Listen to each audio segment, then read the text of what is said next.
নাহমাদুল্লাহ তাআলা ওয়া নুসাল্লি আলা রাসূলিহিল কারীম আম্মা বাদ।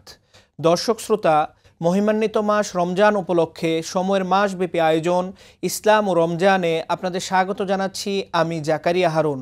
আজ আলোচনা করব শবে কদর কোন দিন, শবে কদরে যে দোয়া পড়বেন। কুরআন নাজিলের মাস রমজানের গুরুত্ব ও মাহাত্ম্য কয়েক গুণ বৃদ্ধি পায় শবে কদরের কারণে। এ রাতেই মহান আল্লাহ জিব্রাইল আলাইহিস সালামের মাধ্যমে নবীজি সাল্লাল্লাহু আলাইহি ওয়াসাল্লামের ওপর কুরআন নাজিল করেছেন। পবিত্র কুরআনে মহান আল্লাহ বলেন, ইন্না আনজালনাহু ফি লাইলাতিল কদর ওয়া মা আদরাকা মা লাইলাতুল কদর লাইলাতুল কদরি খায়রুম মিন আলফি শাহর তানাজ্জালুল মালাইকাতু ওয়ার রূহু ফিহা বিইذনি রাব্বিহিম মিন কুল্লি আমর সালামুন হিয়া হাত্তা মাতলাইল ফজর। নিশ্চয় আমি কুরআন নাজিল করেছি মহিমান্বিত রজনীতে। আর আপনি কি জানেন মহিমান্বিত রজনী কি? মহিমান্বিত রজনী হাজার মাসের চেয়েও শ্রেষ্ঠ। এ রজনীতে প্রত্যেক কাজের জন্য ফেরেশতাগণ এবং রূহ তাদের প্রতিপালকের আদেশক্রমে অবতীর্ণ হয় এবং ভোর উদিত হওয়ার আগ পর্যন্ত কেবল শান্তি আর শান্তি বিরাজ করে।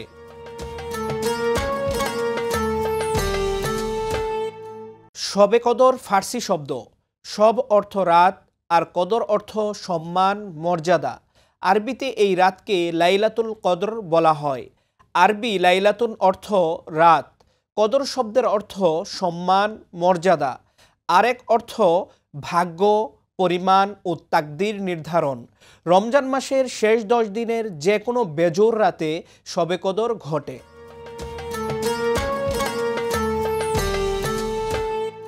হজরত মুহাম্মদ সাল্লাল্লাহু আলাইহি ওয়াসাল্লাম রমজানের শেষ দশকের বেজোর রাতে কদর তালাশ করতে বলেছেন।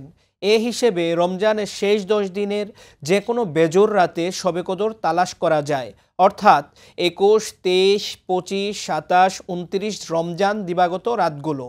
রমজানের শেষ দশকের 5টি রাতে শবে কদর অনুসন্ধান করতে হয়।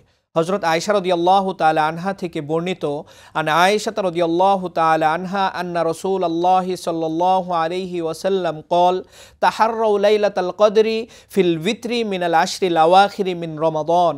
রাসূল সাল্লাল্লাহু আলাইহি ওয়াসাল্লাম বলেছেন, তোমরা রমজানের শেষ দশকের বেজোর রাতে লাইলাতুল কদরের সন্ধান করো। এবছর 2025 সালে শবে কদর অনুসন্ধানের রাতগুলো হলো 21শে রমজান 22শে মার্চ শনিবার রাত, 23শে রমজান 24শে মার্চ সোমবার রাত, 25শে রমজান 26শে মার্চ বুধবার রাত, 27শে রমজান 28শে মার্চ শুক্রবার রাত, 29শে রমজান 30শে মার্চ রোববার রাত।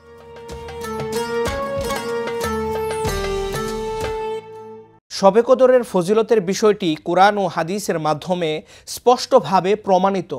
এ রাতে ইবাদতের সৌভাগ্য লাভ করা হাজার মাসের ইবাদতের থেকে উত্তম। হজরত আবু হুরায়রা রাদিয়াল্লাহু তাআলা আনহু থেকে বর্ণিত, রাসূল সাল্লাল্লাহু আলাইহি ওয়াসাল্লাম বলেছেন, যে ব্যক্তি কদরের রাতে ঈমান ও সওয়াবের আশায় নামাজে দাঁড়ায় তার পূর্বের সব পাপ ক্ষমা করে দেওয়া হয়।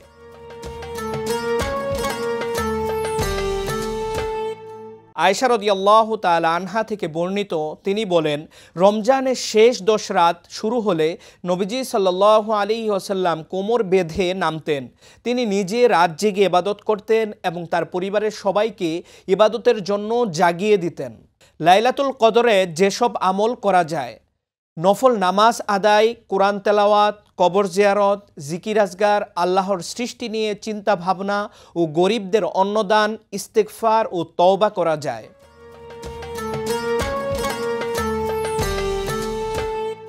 রমজানের শেষ দশকের যে কোনো বেজোর রাতে শবে কদর হতে পারে। প্রত্যেকটি বেজোর রাতে ইবাদত করা উচিত এবং এ রাতে হাদিসে বর্ণিত একটি দোয়া করা উচিত। উম্মুল মুমিনিন আয়েশা রাদিয়াল্লাহু তাআলা আনহা থেকে বর্ণিত, তিনি বলেন, হে আল্লাহর রসুল, আমি যদি জানতে পারি যে কোন রাতটি লাইলাতুল কদর, তাহলে কোন দোয়া পড়ব? তখন তিনি বললেন, তুমি বলো, আল্লাহুম্মা ইন্নাকা আফুউন কারীম তুহিব্বুল আফওয়া ফাআফু আন্নি। হে আল্লাহ, আপনি মহানুভব, ক্ষমাশীল, আপনি ক্ষমা করতে পছন্দ করেন, অতএব আপনি আমাকে ক্ষমা করুন।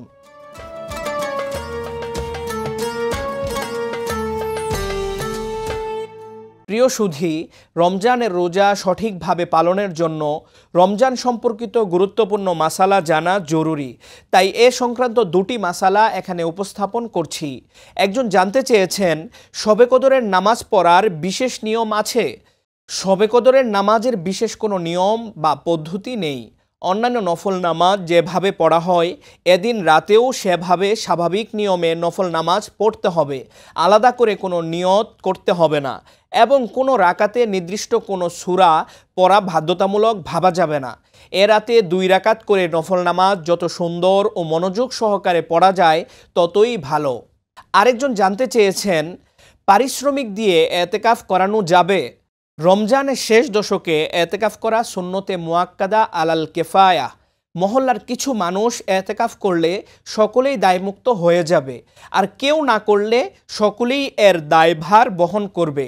পারিশ্রমিক দিয়ে কাউকে এতেকাফ করানো জায়েজ নেই। এর দ্বারা এলাকাবাসী দায়মুক্ত হতে পারবে না। দর্শক শ্রোতা, রমজান মাস জুড়ে সময়ের নিয়মিত আয়োজন ইসলাম ও রমজানের সঙ্গে থাকার জন্য সবাইকে ধন্যবাদ। পরবর্তী পর্ব দেখার আমন্ত্রণ জানিয়ে এখানেই শেষ করছি। আসসালামু আলাইকুম ওয়া রাহমাতুল্লাহি ওয়া বারাকাতুহু।